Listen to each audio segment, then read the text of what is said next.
Hello and welcome to this tutorial series. I am your host ArcGIS, and in the upcoming videos we will see how we can use a new WebJS service for aerial imagery orthorectification called OrthoPhoto. Since this is a web-based tool, it works completely on our browser, so there is no need to install any software locally. Instead, we need to visit its web page, which is what we see right now. So the first step is to register and log into the service. To do this, we select the Launch App option from the landing page. And on the next page, we select the Sign Up option.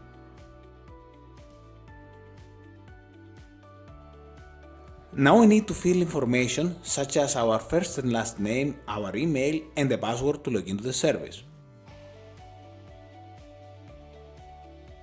When we complete filling this information, we press the Register button and we are ready to log in. Every time we wish to log into the service, we provide the email and password we used during the registration process. By pressing the Login button, we enter the application. This concludes the first video. See you in the next one, where we will see how to create our first project in OrthoPhoto.